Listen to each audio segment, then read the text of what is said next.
Good afternoon, everyone. I appreciate you taking the time to join our Protecting Your Profits call this afternoon, this snowy afternoon. I'm Zach Myers with the Center for Dairy Excellence. If you have questions during the presentation, feel free to put those in the chat and we'll answer them as we get to them, or you can wait till after the presentation and unmute yourself and ask that question. So I'll, of course, monitor the chat box. And as usual, my goal today is to provide an overview of the current dairy market and to review risk management opportunities. This is all public information. And while I may express some opinions, these are not recommendations. So with that, we'll just go ahead and move in to the program.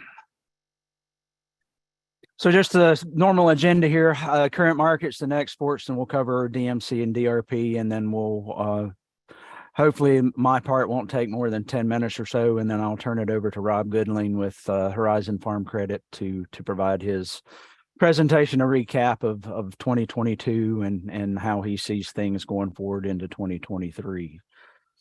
So with that, in the interest of time, we'll keep moving. The January milk production report's not available until this afternoon, so I don't have any of that information December information to report. However, dairy cow slaughter was released here the other day, and it's 266,300, down about 0.6% from last year. And again, due to timing issues, the December butter stocks aren't available, neither are cheese, but the December non-fat dry milk stocks are up 13% at 256 million pounds over last year. December dairy product prices at $2.38 per pound. December butter price is 3 cents less than last year. The global dairy trade and European Union butter prices are slightly higher than the U.S. price at $2.57 and $2.56 respectively. Cheese price is 20 cents more than last year at $2.15 and is not much different than the global dairy trade or EU price at $2.18 and $2.25 respectively. And then lastly, the non-fat dry milk price at $1.35, it's 28 cents less than last year, with the GDT and EU prices comparable at $1.34 and $1.30. EU production is back to growth mode compared to last year. This, of course, is pressuring their price downward and making their products much more competitive on the international scene than what they were last year. So I expect that the dairy product prices being challenged to keep the Oceania dairy products and European Union products competitive compared to U.S. on the international market. November butter production was up about 14 million pounds compared to last November to 170 million pounds. Cheese production was up 2.3% or about 18 million pounds to 1.149 billion pounds. And November powder production was down 1% or 1.5 million pounds compared to last year to 159 million pounds. And of course, the December dairy product production will be released the beginning of February. On the demand side, butter disappearance was down 6% to 200 million pounds due to decreased domestic use, and exports were up over 11 million metric tons more than, or excuse me, 11 million tons or more than 200%, but was not enough to offset a nearly 26 million pound drop in the domestic usage. At 478 million pounds, American cheese disappearance was up 3.4%, or about 16 million pounds, driven by increases in both domestic usage and exports. At 720 million pounds, other style cheese disappearance was down about 10.5 million pounds to 720 million. This is due to a 16 million pound drop in domestic use that overwhelmed exports that were up by 5.6 million pounds. As a result, total cheese disappearance was basically flat, up about 5.5 million pounds or nearly 0.5% to 1.197 billion pounds of cheese total. And this, of course, is thanks to the decent increase in American cheese disappearance that offset the small drop in other cheese exports or disappearance, excuse me. Milk powder disappearance was down 6.3%, or about 15 million pounds to 219 million pounds, thanks to a near 11 million pound decrease in exports that was amplified by a 3.6 million pound decrease in domestic use. Now moving on to the price side, based on January 24th closing prices, Class 3 milk drops from $19.43 this month to $18.51 a hundredweight by April, before it begins to climb again in May to approach $20 by fall of the year. At $19.23, the 12-month average Class 3 milk price is 30 cents less than last month, but still $1.48 more than the 5-year rolling average of $17.75 a hundredweight. Class 4 follows a similar trend, however, at a slightly steeper descent. At the beginning of the year, Class 4 price drops. Class 4 price drops from about 1981 this month to 1822 in April, before approaching 1970 later this year. At $19.10 a hundredweight, the average 12-month price is $1.12 less than last month, but still $2.18 a hundredweight more than the 5-year average of $16.92. Class 4 and Class 3 prices are projected to inverse in April for the first time in several months, with Class 4 expected to remain lower than Class 3 for the rest of the year.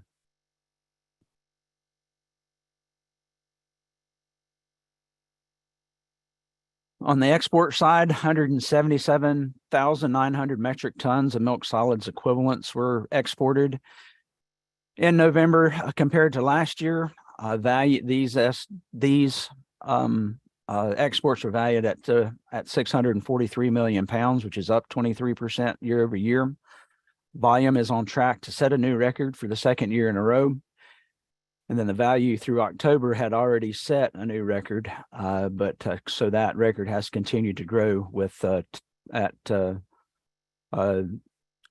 volume at 2.217 million metric tons, again on track to set a new record, and then the total value of almost 8.9 billion pounds compared to last year, with which is about 25% increase year over year.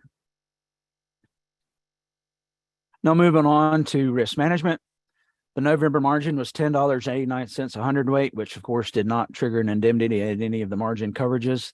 Feed costs fell 48 cents to $14.71 per hundredweight, and the U.S. all milk price fell 30 cents to $25.60. December margin will be announced Tuesday, January 31st of next week. 2023 DMC enrollment closes at the end of business Tuesday, January 31st at local FSA offices. So this is just 4 more business days until then. So any dairy farmers out there that are still wanting to enroll, you need to do that by the end of the day next Tuesday. So with 1 month left to go, I have this is January 24th, not November. I didn't change that from the last time, but so January 24th projections show that the DMC margin is expected to be 10.11 next month. Again, not triggering any indemnities.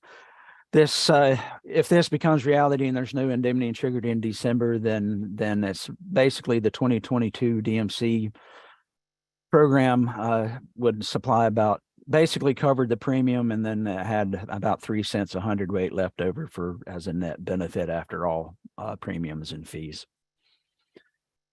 Now looking at projections for next year, as you can see in this column, I've got circled that the DMC margin is projected to stay below the 950 maximum through September of next year, for an average of $8.13 a hundredweight next year. So if these projections become reality, the net indemnity after premiums and fees would be nearly $13,000 per 1 million pounds of production history enrolled.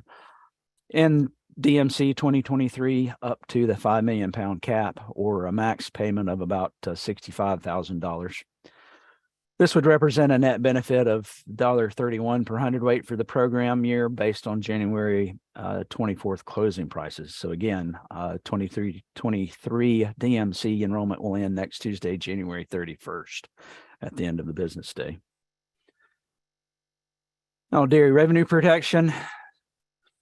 So based on yesterday's closing prices, 100% class 3 95% price protected floors could be set from a low of 1783 in the second quarter of this year to a high of 1860 in the third quarter of this year, for an average price of about 45 cents per hundredweight. And on the class 4 side, floors could be set from a low of 1761 per hundredweight for second quarter up to 1865 in the fourth quarter, for an average price cost of 41 cents per hundredweight. And as like last month, got too far ahead of myself here.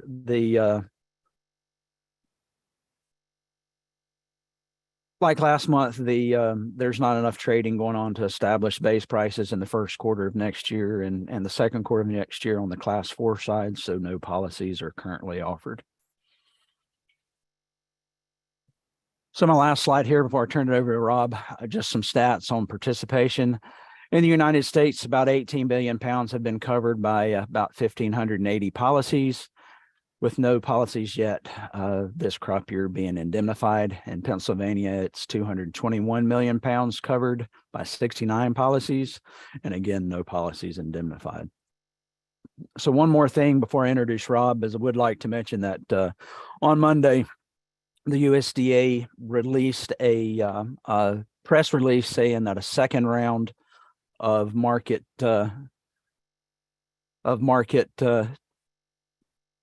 pandemic market volatility assistance program payments would be going out. This is basically going to be calculated basically the same way as the first round is. There's not a whole lot of other details available right now, but of course, as those details become available, I will be reporting that out through our channels here at the center. And one other addition to the PMVAP program is that the organic program is also going to be included for organic dairy farmers that the original PMVAP program didn't adequately compensate for losses occurring during the pandemic. One detail on the second round of PMVAP payments that is known is that there will be the cap is the original cap was 5 million pounds, and that cap's been raised to 9 million pounds. So the second round is to try to help compensate larger dairy farms that the original round did not adequately compensate for market losses sustained during the pandemic. So with that, I will introduce Rob. Rob Goodling is an ag business consultant with Horizon Farm Credit in the Susquehanna Valley. Rob has over 18 years experience helping producers understand their farm business records and analyses to grow their operations. His specialties include financial business analysis, cost of production analysis, cash flow planning and budgeting, QuickBooks consultation and troubleshooting, dairy record evaluation, and team facilitation. So with that, Rob, I'll stop sharing my screen and turn it over to you.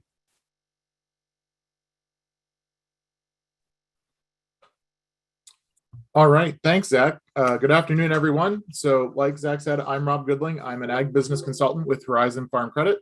And for the next 45 minutes or so, we'll have a good discussion related to looking at the dairy margins from 22 and kind of using a little bit of a crystal ball to say what we think is going to happen here going into 23.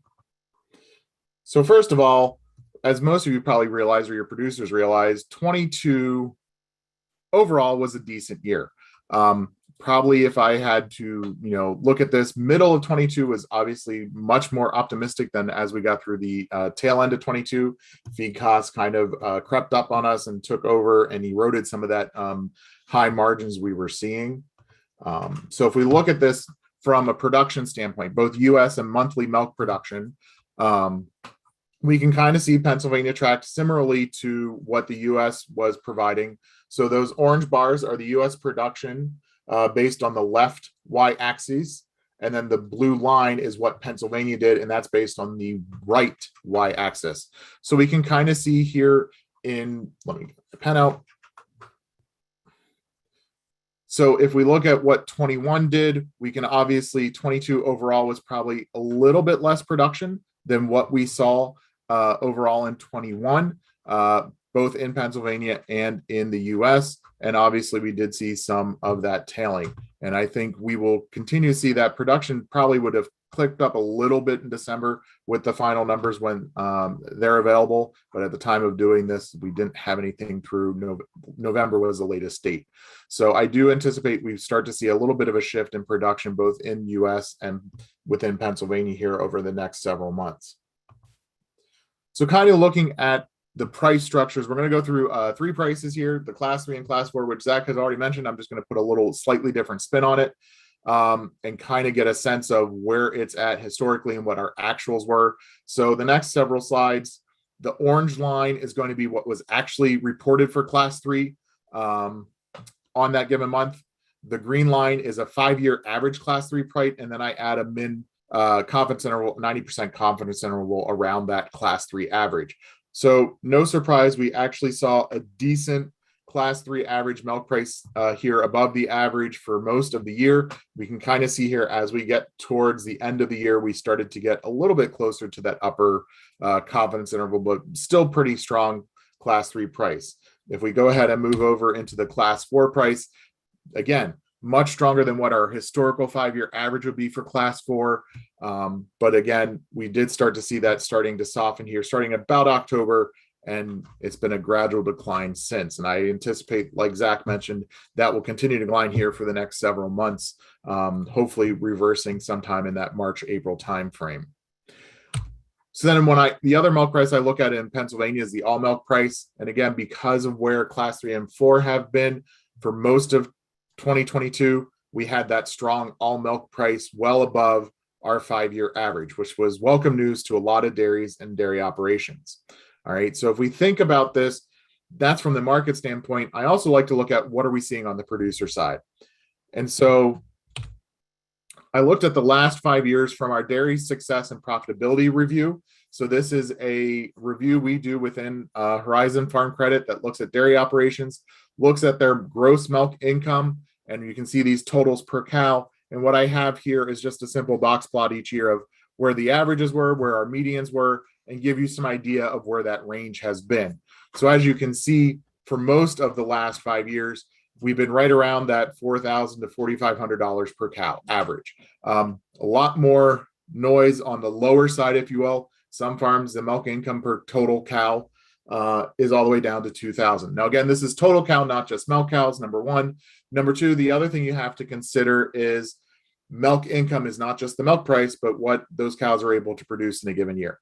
So if we have a herd that has lower production for one reason or another, or dairy isn't their sole focus on their operation, we tend to see a slightly lower milk income. Combine that with the milk price, and that's where we sort of see some of these low-end milk incomes from our profitability review. All right, so obviously milk price is the first part of the equation.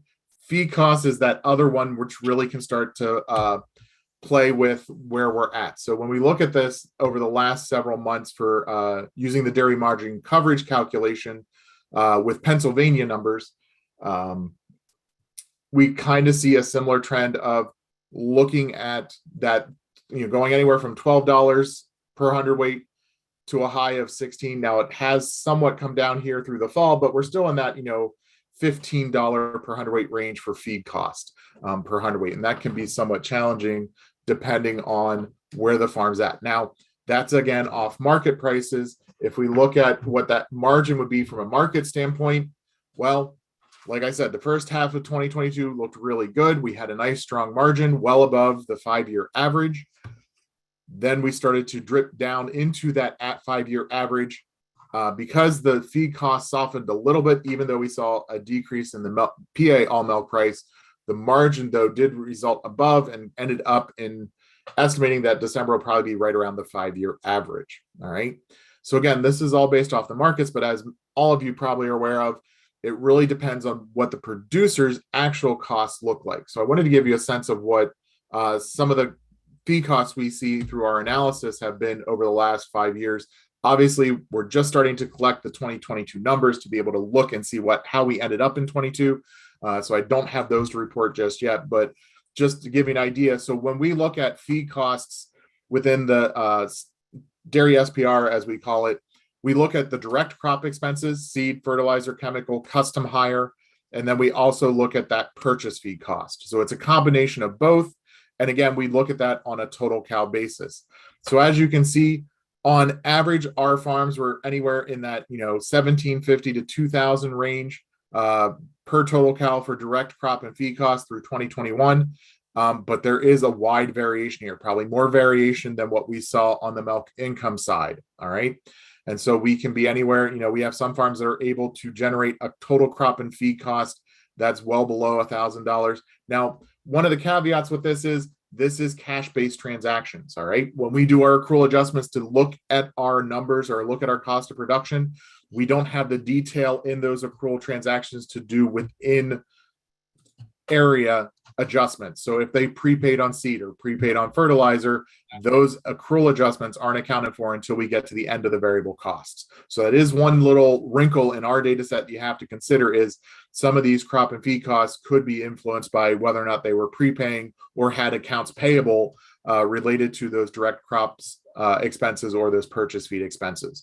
But overall, we see sort of a similar trend of there is a wide variation. If we look at other data sets from Pennsylvania, we'd see a very similar type of trend where we see a wide variation in that average being in that 2,000 per total cow up to probably 2,500 per total cow if we did some accrual adjustments.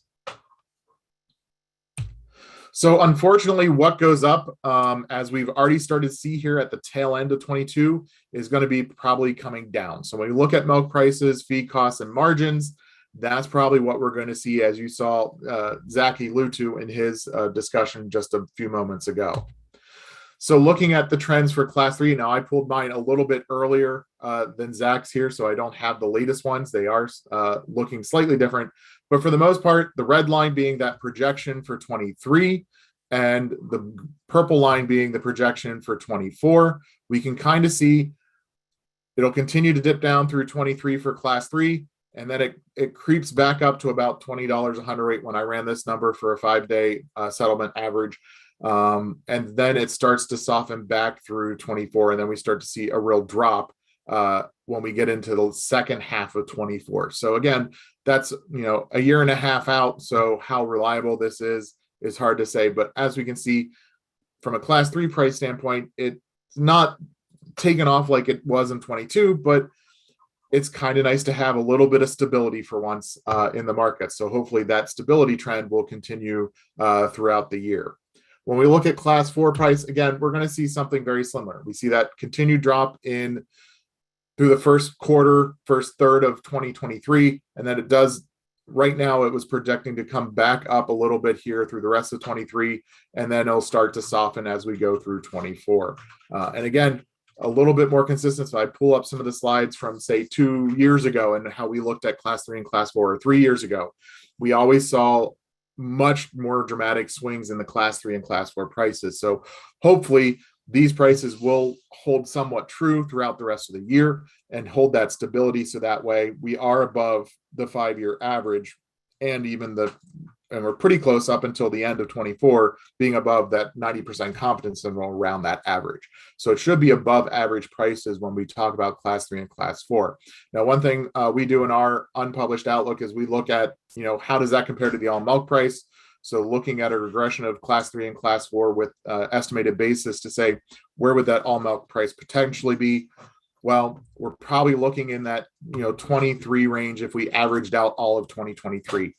Just depending on how fast it drops and how soon it recovers through the rest of 2023. When we start to get into 2024, now we're seeing that all milk price come down at a pretty decent rate and approaching that 5-year average. But again, from a milk price standpoint, things look like the potential's there to be at or above that 5-year average milk price through 23 and possibly into 2024 if conditions that are currently on the markets hold true for the rest of the year.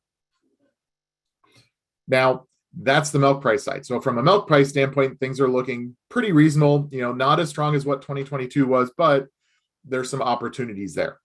The challenge is we need to think about the flip side of the equation and where feed costs are potentially going to be. All right. Now, where feed costs are projecting right now, looking at, again, this is based off corn grain, soybean meal, and alfalfa hay. We are looking at that 2023 feed cost probably being a little bit above $14 a hundredweight for an average for 2023. You can see we're holding pretty consistent here.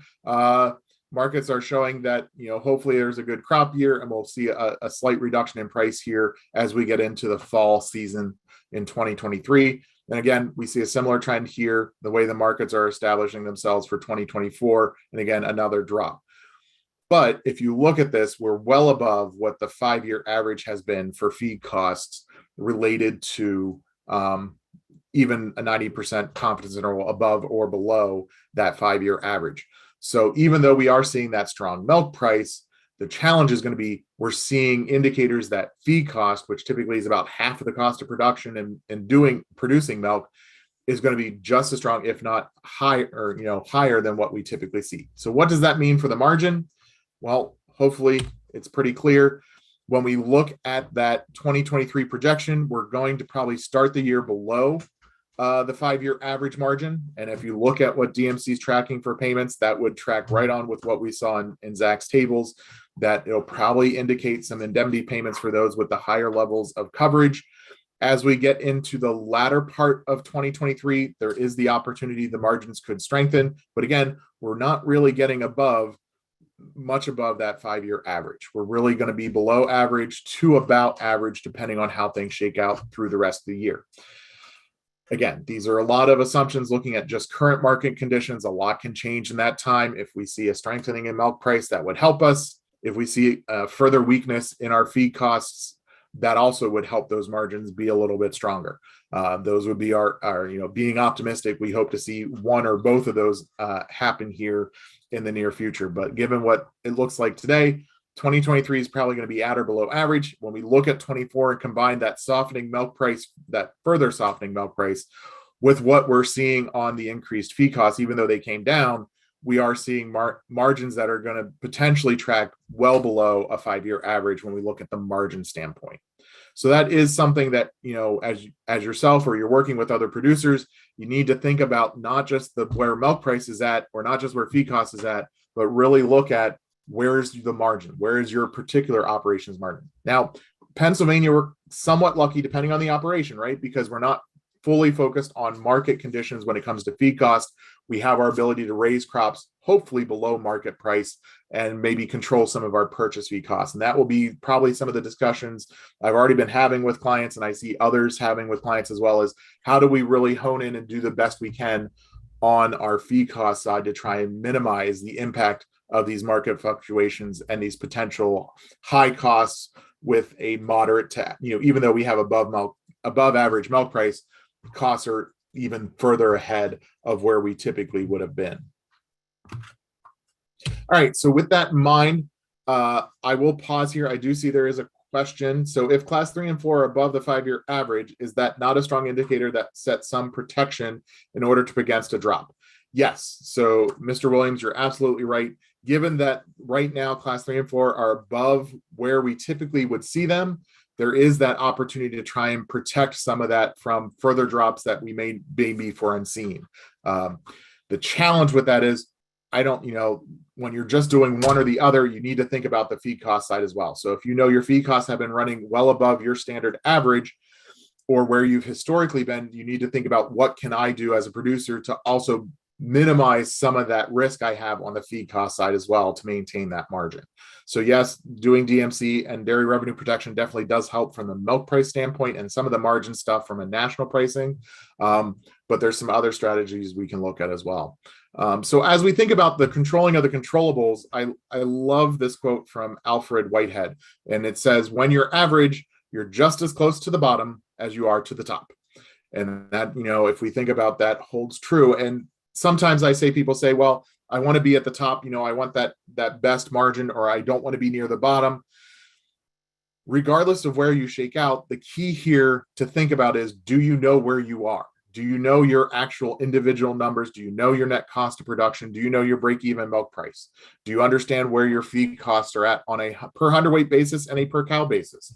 I always, when I'm evaluating farms, look at not just one or the other, but both indicators, because I can look at it on per 100 pounds, but if I have inefficiencies for my cows and they're not producing where they should be, if I look at it on a per cow basis, now I'll start to be able to tease out some of those issues as they come forward. All right, so looking at some of the milk income, cost of production, and net margin trends from our data set, I have 3 here. We have the milk income in purple. We have our net cost of production, and I'll give you a little bit of more definition of that here in a second, in the teal or blue bars. And then the green bar will show that net margin, or the net income that's left. And so if we look at this milk income line, we can kind of see for the last almost 10 years, we've been in this stagnant place. So if I'd have to guess here in a second, I'll throw up what I'm expecting to see in 2022. But for the last 10 years or so, we've been hovering, there's been slight growth on an average, okay, across our data sets, but it's been relatively steady. If we look at our net cost of production, that is actually trending down. Well, when we calculate our net cost of production, it's really important to realize that we also account for that non-milk income in reducing our variable costs. And when we do that, we're making the assumption that $1 of non-milk income generated accounted for $1 of variable cost expense on a hundredweight basis. And so we need to realize that some of these farms were able to bring down their net cost of production because they are able to generate more non-milk income. Now, there is a difference though, because we also look at non-farm income. That would be if they had spouses with off-farm jobs, or they had other income that wasn't related to the dairy operation. These are accrual adjusted overall. So going back to when I looked at just the direct crop and feed costs, we do have that ability to adjust for any accounts payable, accounts receivable, as well as prepaids. So there are accrual adjustments on this net cost of production. So when we look at those two together, we can kind of see, in the last 10 years, 2014, would love to get back there. Because of that non-milk income, we started to see average farms kind of pulling ahead a little bit in net income and being more positive.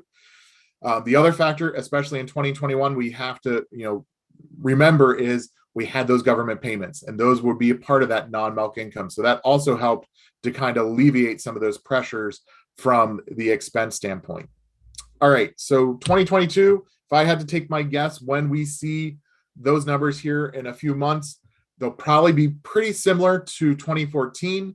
If I had to say right now, I'd probably increase this net cost of production a little bit more. I think those higher feed costs we experienced, especially in early fall, definitely eroded some of that margin and made an impact. The other thing to consider is when you're flush with cash, you're going to see farms that invest more in repairs. They maybe do more in capital investments. So we need to think about and maybe doing more prepaids. And did we capture all those when we're looking at the data? So there was some, I think, potential for a higher net cost of production in 2022 than what we may have seen in 2014. Okay. So those are just the averages. Let's go ahead and look at what some of the variation is, because I think that also tells an interesting picture. So if we look at this net cost of production, and again, this is per hundredweight, we can kind of see that on average, we've been right around that 17, probably 18 to 19 mark. It dropped a little bit in 2021. Again, I think that really was indicative of the federal payments that were available to a variety of producers that really did come in as that non-milk income and reduce some of that expense pressure from a net cost of production standpoint. But again, we're seeing this wide variation, right? And, anywhere of $30 a hundredweight down to, we are in that 10 to the 12 and a half range, or even lower when we had that additional revenue coming in for some farms. All right. That's just net cost of production. I also, in our analysis, we like to look at the average herd versus the top 25% and kind of see where the trends are there. And I just picked 4 particular areas: milk income, net cost of production, looking at that feed and crop expense, as well as capital expenditures. All right. And so when we look at those, we can kind of see that for the average herd, milk income, yep, we were right around that 4,500 and maybe creeped up a little bit. We saw a similar trend in the top 25%. We actually saw the top 25% drop a little with milk income. When my colleagues and I looked at this, we really think that's starting to reflect some farms that are diversifying. So they may not put as much effort or emphasis on the milk income generated. However, they have other revenues, non-milk incomes coming in that help offset some of those other things that would put them in the top 25 from a net margin standpoint. When we look at net cost of production, here's another big thing. Again, I think that reflects to that non-milk income. We can kind of see that the average herd was just squeaking by with their net cost of production related to their milk income. When we look at the top 25%, they've historically been below that milk income for their net cost of production, and the gap has been increasing. All right. Looking at feed costs, again, we see that average right around 2,000. For our top 25% herd, they tend to be slightly lower in their feed and crop expense costs compared to the average herd. And as is not too unexpected, we can also see the capital expenditures be right around $1,000. As we had a greater gap in income, we saw more capital expenditure capabilities on the average herd. That was probably more exemplified in that top 25%. They had more cash available, and so they did do reinvestment back into the operation. All right, some other highlights from our 2021 analysis. So looking back at last year, this is just some metrics we look at for gross revenue, looking at milk as well as energy corrected milk sold. I think personally, this is a really key indicator to try and capture some of that component effort that has been happening. If you look at, say the federal order 1, and you look at, the averages on our componages that are actually shipped and processed, we are seeing, more farms doing a better job of getting higher components, pounds of fat and protein out the door and shipped. All right.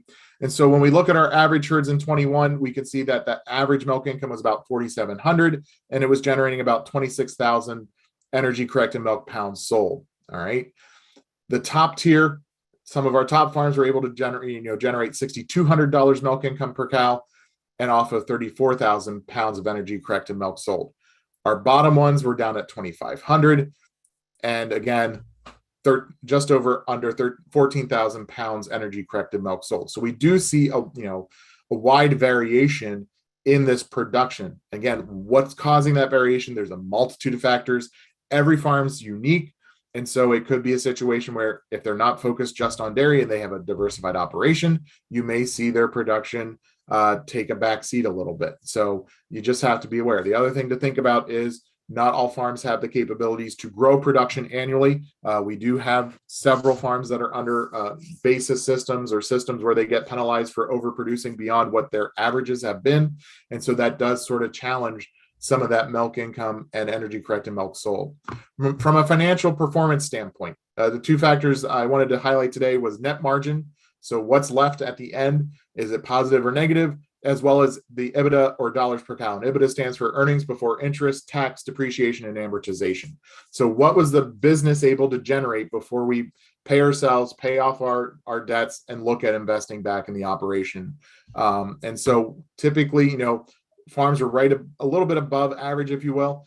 The average was about $1.84 net margin and about $1,300 per cow EBITDA. But again, we had some farms that were negative for both, as well as some farms that really were able to generate a lot of additional net margin well beyond what the average farm could do. Okay. From a production efficiency standpoint, we look at those full-time worker equivalents. Anywhere, the average is 6.8, but obviously depending on that family labor and how many people are there to generate, some farms had greater worker equivalents. Now, again, if they're diversified or they have more than one enterprise, because this really is more of a whole farm analysis with a dairy filter, if you will, we do have some of those farms that have a higher worker equivalent, even though they may not all be related to the dairy specifically. And finally, looking at that feed and crop expense as a percent of milk income, 2021, we were a little below what we typically see, about 50%. we were right around that 43%. But again, there was a wide range in how much of our milk income was tied up in our feed and crop expenses. Obviously, if I look back to these farms that were a higher percentage of milk income going to feed and crops, they probably had a lower percentage of milk income compared to the average. All right. So in the last part here, I want to really think about, going into 2023, coming off sort of a decent year in 2022, how do we maximize the benefits of 22, but not lose focus to keep the operation functioning at its highest capacities? And so when we think about that, it's really continuing to monitor costs. I think is going to be a highlight for 23. It's probably going to need to happen on more farms than it does now, and also seek out opportunities. So thinking about, end of 2022, what did we probably see a lot of farms do? Well, the ones that had it available, some of them carried cash reserves over. Yes, that meant from a tax standpoint, they may have paid a little bit more in taxes than what they'd like to. However, having cash on hand to weather some of the unknowns is really critical. So in a year like 2022, it's okay to have that reserve available. Prepaid expenses. I know this was a very popular one for a lot of farms. Paying ahead into 2023, trying to cover some of those costs now because we had the cash on hand. We saw a lot of capital investments or capital purchases, hopefully strategic, not just to cover, reduce what cash we reported on taxes, but a lot of farms, after 5 years of lackluster margins, if you will, had the opportunity to do some of the investments they've been maybe putting off. Some really good farms, there's nothing wrong with putting a little away into a retirement investment. So that generation has it available when they decide that they want to leave the operation and pass it on to somebody else or dissolve the operation altogether. So thinking about these 4 topics, realistically, 2014 was the last time we had these lavish margins. And I'd say at the end of 2022, it may not have been as strong as 2014, but a lot better we have for the last several years. It's really critical to think about those long-term strategies. And so when we think about 2023 and how we're going to benefit from this carryover, we need to continue to monitor the cost, continue to look at how we can make strategic investments for the operation so we can grow strategically versus just spending out cash when we have it available. In Pennsylvania, and there's one thing I just wanted to point out here as we come towards the end of this, I like to look at the efficiency in production of milk. In Pennsylvania, as you're probably well aware, we have a lot of cows, but when we look at our milk production, it's not bad, right? So I'm going to look back to 2014. So that last peak, we were 5th in the nation from our milk cow inventory. We were 5th in the nation for total milk produced, but we ranked 20th in our milk pounds per cow if we calculate it out. All right. So fast forward to the fall through November of 2022. We dropped to 6th in the nation in cow inventory. So we reduced our herd compared to where we were there 8 years ago. Total milk, though, we dropped from 5th to 8th in our total production. And now we are 21st in our pounds of per cow from a milk production standpoint. So we're not keeping with the national average of being able to produce milk from our number of cows. And so just as a point of conversation, I said, what if we would be able to generate our pounds of per cow and make it and move it somehow to that national average? Well, we keep our milk cow inventory the same. We would jump from total milk of 8th, we'd be up at 7th and be flirting with being back in 6th place. So as you can see, that milk per cow, as we look at it, really can make a difference. Now, how do you shift that from a state standpoint? It's really challenging, right? That really comes down to what producers are doing individually. What are their capabilities? What do they want to do? All right. And there are some really great producers out there that are well above average in their milk production per cow. There's some that are average and there's some that are below average. So that may be an additional monitor. And again, we have that extra layer of, do we have the capacity to ship extra milk if we're below average and are trying to grow that production? And that's an individual case-by-case basis that we need to think about and be aware of. One of the opportunities here, which I wish we had better data on nationally, was to go beyond just milk production and be able to quantify some of those components as well. But it's really hard to really get a good sense of where component production has been over the last several years from a national standpoint and even at a state level to get some of these metrics. So to do that, we do look at our components within our SPR program. And so I did a basic calculation, say, okay, well, we have our actual pounds, we have their percentages, assuming about an 88% of herd in milk, what would be the pounds of fat and protein per milk cow per day? And as you can see, within our small data set, it has been trending up on average. We were right around 5 pounds per milk cow per day. And here in the last 2 years, the farms that have participated have been closer to that 5.5 range. Obviously, there's a big swing. You can see in 2021, we had a few farms that are actually estimated to be over 7 pounds of components per milk cow per day, but we do have some here that are well below. And that can be a function of low production, low component percentages, a combination of both. There's a multitude of ways that they can look at that. All right. Finally, I had mentioned before about, in recent years that other income or non-milk income being a factor related to our net cost of production calculations. And I just wanted to give you a sense of what that's been trending like more recently. So in the last 5 years, the total other income, so that would be both non-milk income as well as non-farm income on a per total cow basis. Typically, it was about, just under $1,000 on average that an average farm would have generated from that. And if we look at that beyond that, we've seen the average jump up a little bit, but what we're really seeing is we're seeing a lot higher growth in that non-milk, non-farm income from several farms. And so I think this is a trend to keep an eye on. What does it look like in 22? Obviously, 2020 and 2021, we had that influence of the federal payments. It'll be interesting to see once we have our 2022 numbers, does this come back down to a more average number here, or are we seeing it as a trend that, yeah, there was additional revenues coming in beyond what was federal payments? All right, so to sort of wrap this up, I wanted to go back and Zach had challenged me to look at, well, where are you seeing specific costs and where are you seeing those costs going? So what I did is I looked at our dairy SPR, and again, these individual lines would be cash-based. We do our accrual adjustments at the end. So these are more cash-based, but looking at 21 versus 20, we saw about a 4% increase in feed and crop on the overall data set, 2% on labor, about a 25% increase in fuel. Supplies averaged about 1% less.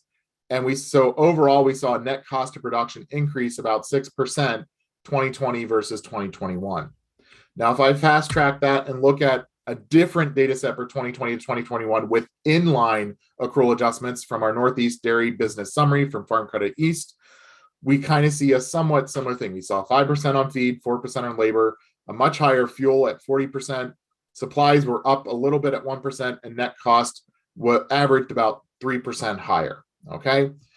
Looking at a handful of farms anecdotally over the last year, I would say what we're probably seeing for 22 over 21, we're probably looking at about an additional 8% on feed. I think that's going to be the big one. Labor, I think, is going to be up 4%. Part of that, I think, could be reflected in farms choosing to pay a little bit more to keep the existing labor they have. Labor markets being tight, they wanted to make sure to retain that labor, even if it cost them more. So I think we saw additional pay raises or bonuses this year. We also had the cash available to do that. Fuel, looking at that, probably up another 35%. That may drop a little bit. Fuel prices did soften here towards the end of 2022. Supplies really, I don't think, moved a lot last year. I think the big ones were on the feed and crop side, as well as that fuel and a little bit on labor. I think overall, from a net cost of production standpoint, we're probably looking at about a 10% increase. So if they were at, an $18 for simple math, net cost of production last year, they're probably going to be looking at that $19.90, $20 net cost of production this year. And so that's where, if we have a softening milk price or milk income, we have those elevated costs overall, it's going to be where those margins start to get tight. All right. So we need to think about not being complacent with high margins. I think the margin side of the equation started to erode here at the end of 2022 and may not be as apparent if you're not tracking the numbers. Again, 2023 has a lot of potential. A lot of it's going to depend on where feed costs and other cost factors end up falling. And if they, track out to be slowly dropping versus if they decide to plateau or even increase again. So 2023 is definitely a year to be very cautious and very aware of where your costs are going. So those that are doing, quarterly reviews may want to do it every 2 months. Those that just look at their financials once a year, they may want to add a mid-year checkup or a quarterly checkup if possible. We also need to think about that strategic investment of surpluses, right? So how can we benefit from capital infrastructure investments we may have done in 22? Can we invest in owner retirement last year? Did we do that? What are some of the, what's on the horizon or down the road that we need to be aware of that we can try and build for or plan for now? Scrutinizing production and cost of production, right? Let's not be complacent when we have the cash flow. Sometimes it's a lot easier to say, oh, we're good. We have plenty of margin. We don't need to really be very detail oriented when it comes to controlling our costs or looking at our production levels. I really think that, there is warranted scrutiny going into 23, given where we're seeing margins potentially heading. Measure, evaluate, and adjust. I can't stress this one enough. This should be a routine cycle for every dairy operation, right? If we measure where we're at from a production standpoint, component standpoint, our cost of production, our margins, our feed costs, now once we have it measured, we can evaluate and say, where is it trending? What's happening? Do we need to react to it and adjust accordingly? And a lot of this is being more proactive versus reactive, right? So the more we can do proactively, the more likely we are to catch something before it becomes a major issue, and the less expensive it should be to try and adjust or accommodate for those unforeseen changes or changes that are happening that we need to be aware of. All right. With that, we have about 8 minutes left. I wanted to build in some time for questions, or if I need to go back to a slide, but I will open it up, Zach, for anybody that may have some questions. You can either type in the chat pod. I am monitoring that, or if you need me to go back and review something we've covered, I'd be more than happy to do that as well. All right. Thanks, Rob. I don't see any additional questions in the chat box right now, but I'll go ahead and ask one. And you've already touched on this a little bit in the latter slides and with Craig's question earlier. But what about, what would you recommend maybe ranking the top, 3 things or so that you see most important things to consider with dealing with tighter margins this year? What are the top 2 or 3 things that farmers can do to mitigate that risk? Obviously, number one, if you haven't signed up for DMC yet for this year, do that before next week. I think that's a no-brainer given where margins are tracking right now. And the fact that for a lot of farms, depending on your production level, it's cheap insurance. Yeah, a lot of people complain like, oh, I had to pay a premium for it and we didn't get a payment out. Well, that means that milk price or the margins were strong enough that it didn't justify it. So I always look at, risk management strategies as insurance policies. There's something to have in case something happens. I mean, looking at where class 3 and 4 are right now, last month they weren't as rosy. So I'm hoping that they have stabilized, but you never know in today's market.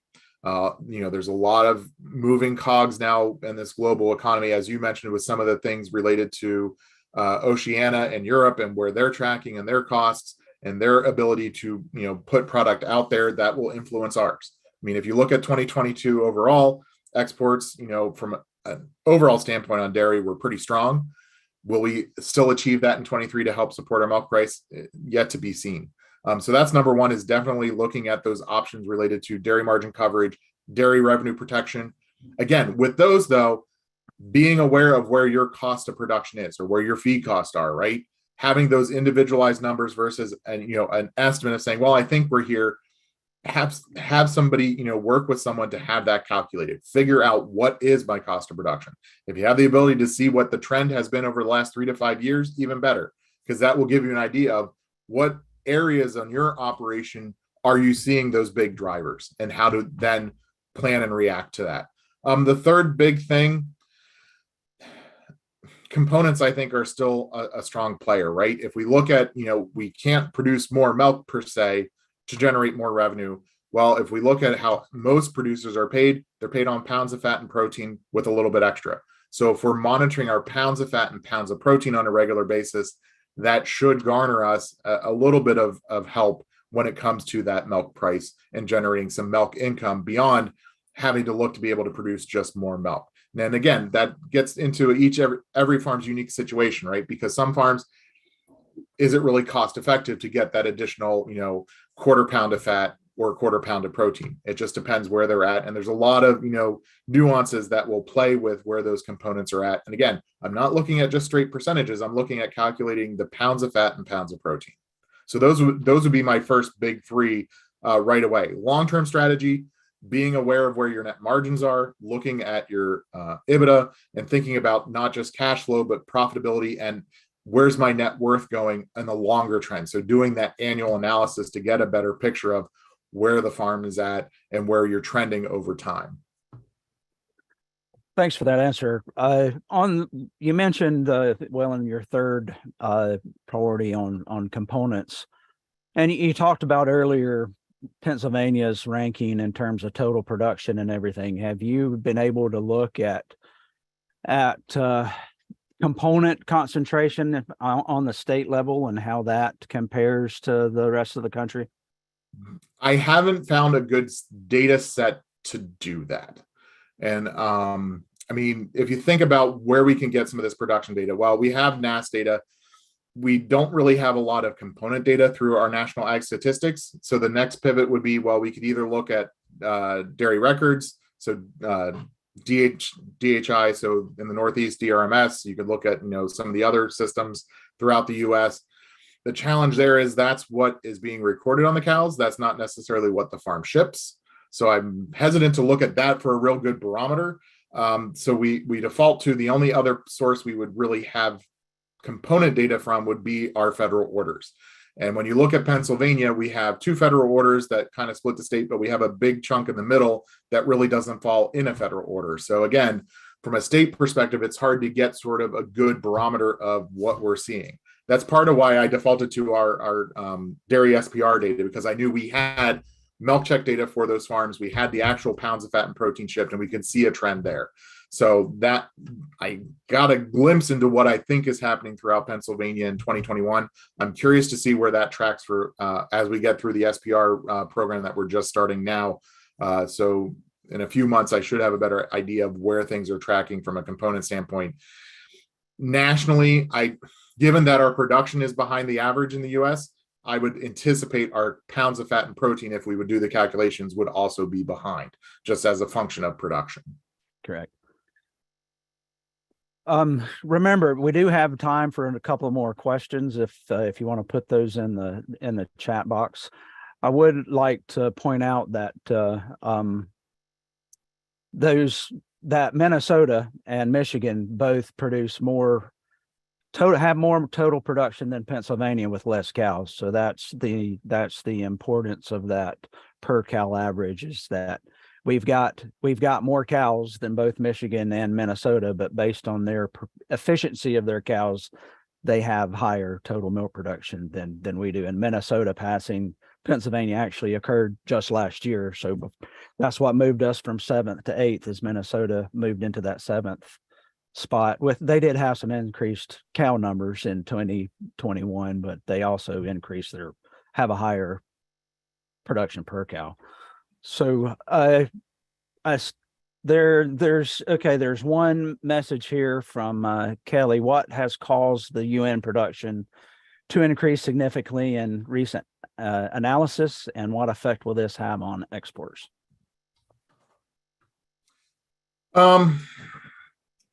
I think it's just the opportunities that they had available to them in the UN, in Europe. So I think they will probably end up softening our milk price over time if their production stays where it's at. It's been I don't want to say happy news, but I know New Zealand has started their season here several months ago, started off pretty rough. They weren't year over year, they're below what they typically would be producing. So that helped keep the markets, I think, stronger than what we would have seen normally.